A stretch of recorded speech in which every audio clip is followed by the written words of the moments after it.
ಆಕಾಶವಾಣಿ ಪ್ರದೇಶ ಸಮಾಚಾರ ಓದುತ್ತಿರುವವರು ವಿವೇಕಾದಿತ್ಯ ಕನಿಯಾಲ.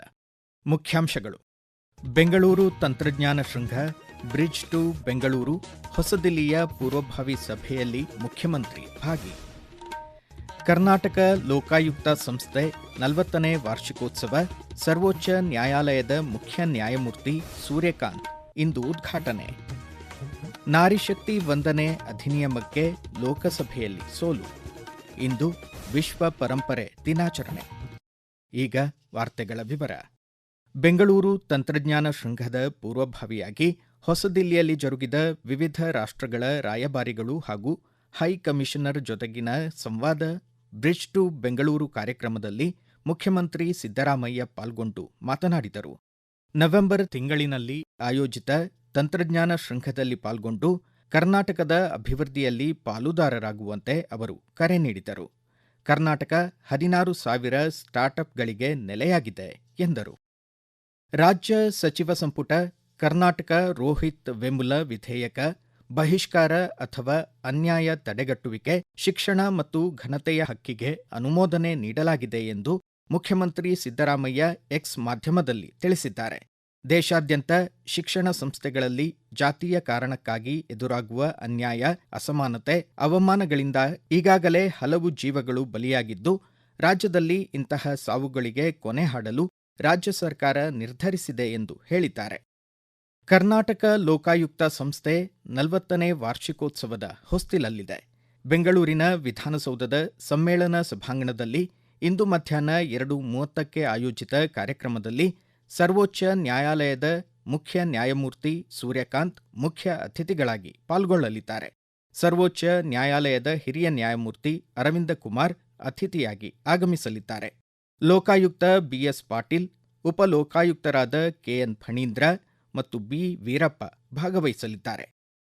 ರಾಜ್ಯ ನ್ಯಾಯಾಂಗ ಅಧಿಕಾರಿಗಳ ಸಂಘದ 22ನೇ ದ್ವೈವಾರ್ಷಿಕ ರಾಜ್ಯ ಮಟ್ಟದ ಸಮಾವೇಶ ಇಂದು ಬೆಳಗ್ಗೆ 10 ಗಂಟೆಗೆ ಬೆಂಗಳೂರಿನ ಯಲಹಂಕದ ಗಾಂಧಿ ಗ್ರಾಮೀಣ ಕೃಷಿ ವಿಜ್ಞಾನ ಕೇಂದ್ರದ ಡಾ. ಬಾಬು ರಾಜೇಂದ್ರ ಪ್ರಸಾದ್ ಸಮ್ಮೇಳನ ಸಭಾಂಗಣದಲ್ಲಿ ಆಯೋಜಿತವಾಗಿದೆ. ಸರ್ವೋಚ್ಚ ನ್ಯಾಯಾಲಯದ ಮುಖ್ಯ ನ್ಯಾಯಮೂರ್ತಿ ಸೂರ್ಯಕಾಂತ್ ಸಮಾವೇಶವನ್ನು ಉದ್ಘಾಟಿಸಲಿದ್ದು, ಮುಖ್ಯಮಂತ್ರಿ ಸಿದ್ದರಾಮಯ್ಯ ಪಾಲ್ಗೊಳ್ಳಲಿದ್ದಾರೆ. ಕೃತಕ ಬುದ್ಧಿಮತ್ತೆಯ ಯುಗದಲ್ಲಿ ನ್ಯಾಯಾಂಗದ ಮರುಚಿಂತನೆ ವಿಷಯದ ವಿಚಾರಗೋಷ್ಠಿ 2 ದಿನಗಳ ಕಾಲ ನಡೆಯಲಿದೆ. ಲೋಕಸಭೆ ಹಾಗೂ ವಿಧಾನಸಭೆಗಳಲ್ಲಿ ಮಹಿಳೆಯರಿಗೆ 33% ರಾಜಕೀಯ ಪ್ರಾತಿನಿಧ್ಯ ಹಾಗೂ ಮೀಸಲಾತಿ ಕಲ್ಪಿಸುವ ನಾರಿಶಕ್ತಿ ವಂದನೆ ಅಧಿನಿಯಮಕ್ಕೆ ಲೋಕಸಭೆಯಲ್ಲಿ ಅನುಮೋದನೆ ದೊರೆತಿಲ್ಲ. ಕೇಂದ್ರದ ಆಡಳಿತಾರೂಢ ಎನ್ಡಿಎ ಮೈತ್ರಿಕೂಟದ 298 ಲೋಕಸಭಾ ಸಂಸದರು ಮಸೂದೆಯ ಪರವಾಗಿ ಮತ ಚಲಾಯಿಸಿದರೆ 230 ಸಂಸದರು ಮಸೂದೆಯ ವಿರುದ್ಧ ಮತ ಚಲಾಯಿಸಿದರು.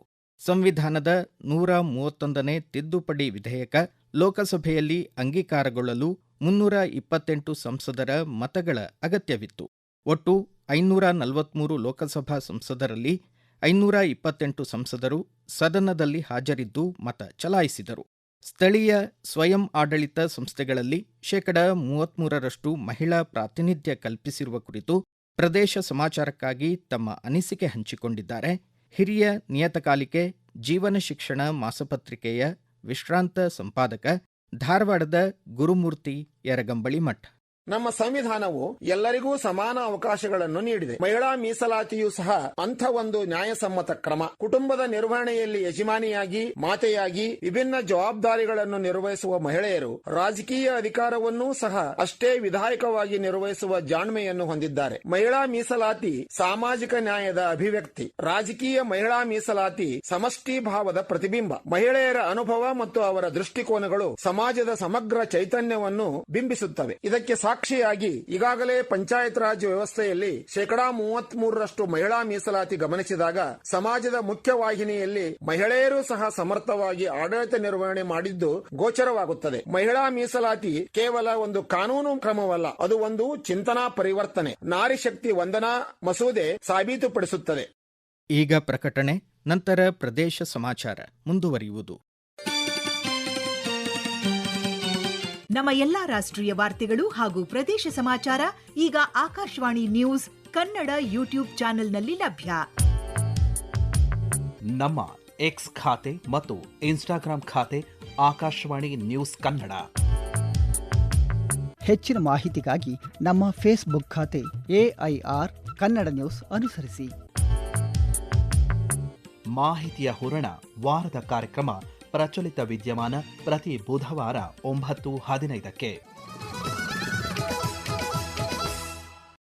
ಪ್ರದೇಶ ಸಮಾಚಾರ ಕೇಳುತ್ತಿದ್ದೀರಿ.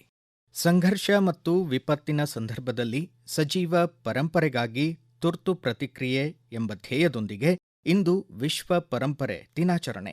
ಪಾರಂಪರಿಕ ತಾಣಗಳನ್ನು ಗುರುತಿಸಿ ಸಂರಕ್ಷಿಸುವ ಉದ್ದೇಶದಿಂದ ಏಪ್ರಿಲ್ 18ರಂದು ವಿಶ್ವ ಪರಂಪರೆ ದಿನ ಆಚರಿಸಲಾಗುತ್ತದೆ. ಪ್ರದೇಶ ಸಮಾಚಾರಕ್ಕಾಗಿ ಹೆಚ್ಚಿನ ಮಾಹಿತಿ ನೀಡಿದ್ದಾರೆ ಬಳ್ಳಾರಿಯ ಸಂಗನಕಲ್ಲು ರಾಬರ್ಟ್ ಬ್ರೂಸ್ಫುಟ್ ವಸ್ತು ಸಂಗ್ರಹಾಲಯದ ಗೌರವ ನಿರ್ದೇಶಕ, ಅಂತಾರಾಷ್ಟ್ರೀಯ ಖ್ಯಾತಿಯ ಪುರಾತತ್ವ ಶಾಸ್ತ್ರಜ್ಞ, ಧಾರವಾಡದ ಡಾ. ರವಿ ಕೋರಿಶೆಟ್ಟರ್. ಭಾರತದಲ್ಲಿ 43 ವಿಶ್ವ ಪಾರಂಪರಿಕ ತಾಣಗಳಿವೆ. ಅವುಗಳು ಹೆಚ್ಚಿಗೆ ಬೃಹತ್ ಕಟ್ಟಡಗಳಾಗಿವೆ.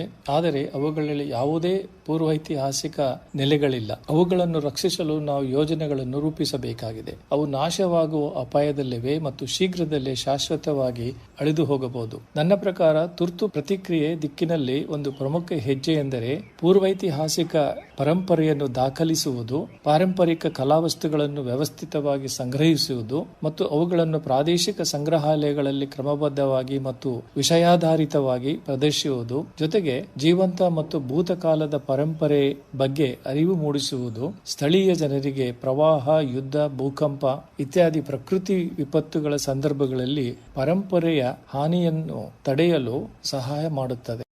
ರಾಜ್ಯ ಸರ್ಕಾರ ಜಿಯೋಗ್ರಾಫಿಕ್ ಇನ್ಫಾರ್ಮೇಷನ್ ಸಿಸ್ಟಮ್ KGIS 2.0 ಯೋಜನೆ ಜಾರಿಗೊಳಿಸಿದೆ ಎಂದು ರಾಜ್ಯ ದೂರ ಸಂವೇದಿ ಅನ್ವಯಿಕ ಕೇಂದ್ರದ ನಿರ್ದೇಶಕ NL ರಾಜೇಶ್ ತಿಳಿಸಿದ್ದಾರೆ. ಕಲಬುರಗಿ ಜಿಲ್ಲಾ ಪಂಚಾಯಿತಿಯ ನೂತನ ಸಭಾಂಗಣದಲ್ಲಿ ಜಿಲ್ಲಾ ಮಟ್ಟದ ಕಾರ್ಯಾಗಾರದಲ್ಲಿ ಪಾಲ್ಗೊಂಡು ಅವರು ಮಾತನಾಡಿದರು. 10 ವರ್ಷಗಳ ದೂರದೃಷ್ಟಿಯೊಂದಿಗೆ ರೂಪಿಸಲಾದ ಈ ಯೋಜನೆ ಕೃತಕ ಬುದ್ಧಿಮತ್ತೆ, ಮಷಿನ್ ಲರ್ನಿಂಗ್, ಅತ್ಯಾಧುನಿಕ ಉಪಗ್ರಹ ಚಿತ್ರಣ ತಂತ್ರಜ್ಞಾನವನ್ನು ಒಳಗೊಂಡಿದ್ದು ಅಕ್ರಮ ಗಣಿಗಾರಿಕೆ ತಡೆ, ಅರಣ್ಯ ಒತ್ತುವರಿ ನಿಯಂತ್ರಣ ಹಾಗೂ ಬೆಳೆಹಾನಿ ವಿಮೆಯಲ್ಲಿನ ಅವ್ಯವಹಾರಗಳನ್ನು ತಡೆಯಬಹುದಾಗಿದೆ ಎಂದರು. ಬೆಂಗಳೂರಿನ ಜನಪ್ರತಿನಿಧಿಗಳ ವಿಶೇಷ ನ್ಯಾಯಾಲಯದ ನ್ಯಾಯಾಧೀಶ ಸಂತೋಷ್ ಗಜಾನನ್ ಭಟ್, ಧಾರವಾಡ ಗ್ರಾಮೀಣ ವಿಧಾನಸಭಾ ಕ್ಷೇತ್ರದ ಶಾಸಕ ವಿನಯ್ ಕುಲಕರ್ಣಿ ಸೇರಿದಂತೆ 16 ಜನ ಅಪರಾಧಿಗಳಿಗೆ ಜೀವಾವಧಿ ಶಿಕ್ಷೆ ಹಾಗೂ 16 ಲಕ್ಷ ರೂಪಾಯಿ ದಂಡ ವಿಧಿಸಿ ಆದೇಶಿಸಿದ್ದಾರೆ.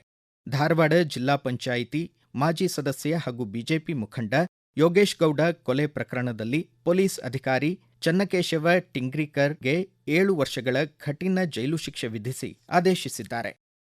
ಹಿರಿಯ ಸಾಮಾಜಿಕ ಕಾರ್ಯಕರ್ತ, ಕೊಪ್ಪಳ ತಾಲೂಕು ಅಳವಂಡಿ ಗ್ರಾಮದ ಹೆಸರಾಂತ ಕನ್ನಡ ಅಧ್ಯಾಪಕ ನಾಗಪ್ಪ ಸವಡಿ ಗದಗ ಜಿಲ್ಲೆ ರೋಣ ತಾಲೂಕು ಕುರಡಗಿಯಲ್ಲಿ ನಿನ್ನೆ ನಿಧನರಾದರು. ಅವರಿಗೆ 89 ವರ್ಷ ವಯಸ್ಸಾಗಿತ್ತು. ಪಾರ್ಥಿವ ಶರೀರದ ಅಂತ್ಯಕ್ರಿಯೆ ಇಂದು ಮಧ್ಯಾಹ್ನ 2 ಗಂಟೆಗೆ ಅಳವಂಡಿ ಗ್ರಾಮದ ತೋಟದಲ್ಲಿ ಜರುಗಲಿದೆ. ಈಗ ಸಂಕ್ಷಿಪ್ತ ಸುದ್ದಿಗಳು. ಕಲಬುರಗಿ ಕೈಗಾರಿಕಾ ತರಬೇತಿ ಸಂಸ್ಥೆಯಲ್ಲಿ ಇಂದು ತಾಂತ್ರಿಕ ಕೌಶಲ ಸ್ಪರ್ಧೆ ಹಾಗೂ ಪ್ರದರ್ಶಿನಿ ಆಯೋಜಿತವಾಗಿದೆ. ಗೆಶ್ಕಾಂ ಅಧ್ಯಕ್ಷ ಪ್ರವೀಣ್ ಹರವಾಳ್ ಈ ಬೆಳಗ್ಗೆ 9:30ಕ್ಕೆ ಕಾರ್ಯಕ್ರಮಕ್ಕೆ ಚಾಲನೆ ನೀಡಲಿದ್ದಾರೆ. ಕೋಲಾರ ಜಿಲ್ಲೆ ಉದ್ಯೋಗ ವಿನಿಮಯ ಕಚೇರಿಯಲ್ಲಿ ಇಂದು ಬೆಳಗ್ಗೆ 10 ಗಂಟೆಗೆ ಉದ್ಯೋಗ ಮೇಳ ಜರುಗಲಿದೆ. ಯಾದಗಿರಿ ಹತ್ತಿ ಕ್ಲಸ್ಟರ್ ಯೋಜನೆಯಡಿ 72 ಕೋಟಿ ರೂಪಾಯಿ ಮೊತ್ತದ ಕಾಮಗಾರಿಯ ವರದಿಗೆ ರಾಜ್ಯ ಸಚಿವ ಸಂಪುಟ ಅನುಮೋದಿಸಿದೆ. ದೂರದರ್ಶನ ಚಂದನ ವಾಹಿನಿ ರೈತ ರತ್ನ ಕಾರ್ಯಕ್ರಮ ರೂಪಿಸಿದ್ದು ಇಂದಿನಿಂದ ಪ್ರತಿ ಶನಿವಾರ ಸಂಜೆ 6ರಿಂದ 7 ಗಂಟೆವರೆಗೆ ಪ್ರಸಾರವಾಗಲಿದೆ. ಕೊನೆಯಲ್ಲಿ ಮತ್ತೊಮ್ಮೆ ಮುಖ್ಯಾಂಶಗಳು. ಬೆಂಗಳೂರು ತಂತ್ರಜ್ಞಾನ ಶೃಂಗ ಬ್ರಿಡ್ಜ್ ಟು ಬೆಂಗಳೂರು ಹೊಸದಿಲ್ಲಿಯ ಪೂರ್ವಭಾವಿ ಸಭೆಯಲ್ಲಿ ಮುಖ್ಯಮಂತ್ರಿ ಭಾಗಿ. ಕರ್ನಾಟಕ ಲೋಕಾಯುಕ್ತ ಸಂಸ್ಥೆ 40ನೇ ವಾರ್ಷಿಕೋತ್ಸವ ಸರ್ವೋಚ್ಚ ನ್ಯಾಯಾಲಯದ ಮುಖ್ಯ ನ್ಯಾಯಮೂರ್ತಿ ಸೂರ್ಯಕಾಂತ್ ಇಂದು ಉದ್ಘಾಟನೆ.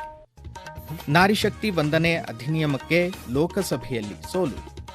ಇಂದು ವಿಶ್ವ ಪರಂಪರೆ ದಿನಾಚರಣೆ. ಇಲ್ಲಿಗೆ ಪ್ರದೇಶ ಸಮಾಚಾರ ಮುಕ್ತಾಯವಾಯಿತು. ನಮ್ಮ ಮುಂದಿನ ರಾಷ್ಟ್ರೀಯ ವಾರ್ತಾ ಪ್ರಸಾರ ಈ ಬೆಳಗ್ಗೆ 7:35